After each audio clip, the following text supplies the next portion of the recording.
climbing with hands, reaching the summit with heart. Some people are born into hardship. Some lives begin not on level ground, but not everyone gives up. And there are those who, even without being able to walk, still manage to rise because their will is strong enough. The story I want to share with you today is about a person like that, a young man with no legs who climbed his own Everest. Trun Minh Quyen was born in the sun-scorched lands of central Vietnam. From the moment he entered this world, the delivery room went silent. No one said a word. Just the quiet, stunned gaze of a mother and the tears of a father. Quyen was born without legs. No one knew why. It wasn't an accident. His mother had done nothing wrong. He simply arrived, incomplete. From a young age, Quyen had to live with that difference. While other kids were learning to run and jump, he could only lie still, then, later, learn to crawl using only his hands. He pulled himself along the floor every day. His mother would wipe the dirt off his hands and simply whisper, "You're so strong, my child." And indeed, he was. He grew up listening to the laughter of other children playing outside while he watched from the window. But instead of jealousy, he chose curiosity. He read more books than the other kids. He learned to be independent. He washed dishes, cooked meals, even learned to draw with his scarred, calloused hands. Then came school. His first day at school was a journey in itself. Not because the road was far, but because of the looks people gave him. Some pitied him. Some were just curious. But Quyen looked straight ahead. He rolled his wheelchair into the classroom, sat at the very front desk, and introduced himself in a clear, calm voice. "My name is Quyen. I don't have legs, but I can learn just as well as everyone else." From that day on, no one ever dared to look down on him again. One day, Quyen watched a documentary about climbers conquering Mount Everest, the highest point on Earth. He couldn't take his eyes off the screen. Ice, snow, bitter winds, steep cliffs, tiny human figures crawling up toward the sky, gripping each rock with their bare hands. That night, Quyen couldn't sleep. One thought echoed in his mind. Could someone like me ever climb a mountain? His mother was startled when he asked. "Climb a mountain?" she repeated. Then gently laughed, thinking he was joking.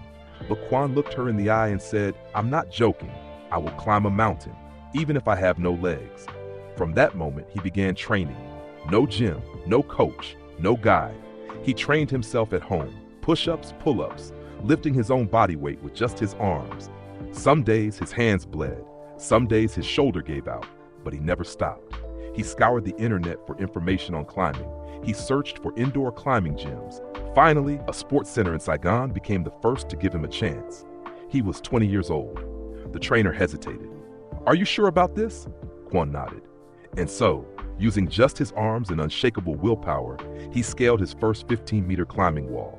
Slowly, painfully, but steadily. When he reached the top, he looked down, and tears welled up in his eyes. Not from fear, but because, for the first time in his life, he was standing above it all. But Quyen knew he couldn't stop there. He needed something bigger, higher, the real dream, Everest. He discovered a simulation facility in Singapore that mimicked Everest's terrain, altitude, and climate conditions. A man-made Everest. Not everyone gets access to it, especially not people with disabilities.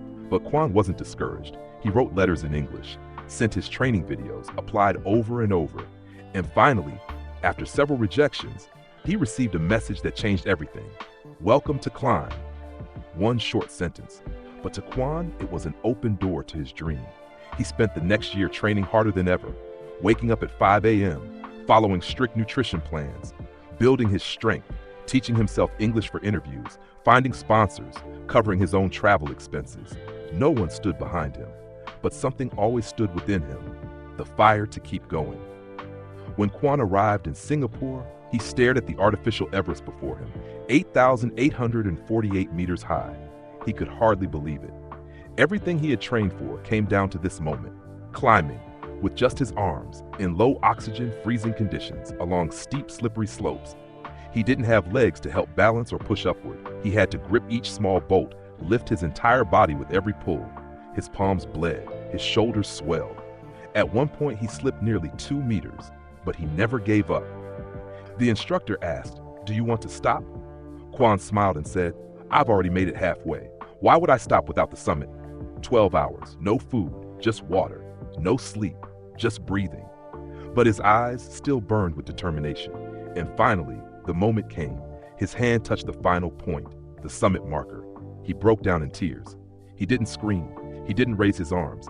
He simply bowed his head and cried. A fellow climber whispered, "You've done something even able-bodied climbers might never do." Returning to Vietnam, Quan became a symbol of hope in the disabled community. He founded a group called Climbing with Will, a place to share life skills, physical training, and most of all, inspiration for people with disabilities who wanted to break through their limits. He didn't call himself a hero. He didn't boast of his achievement. He simply said, "I don't need pity. I just want people to stop looking at the disabled with sympathy and start seeing us as warriors." And he is a warrior. No armor, no weapons, not even legs to run. But he has something no one could take away, a heart that never surrenders. Dear friend, each of us has our own Everest.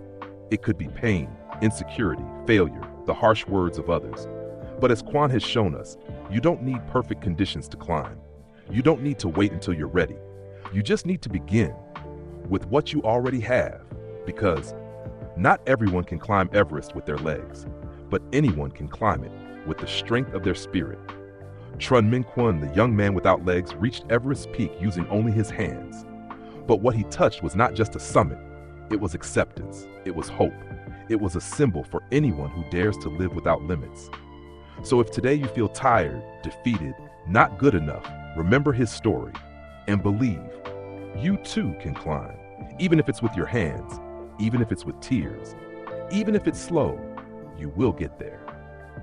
Thank you for listening. I wish you a peaceful day and the courage to climb the mountain that lives inside of you.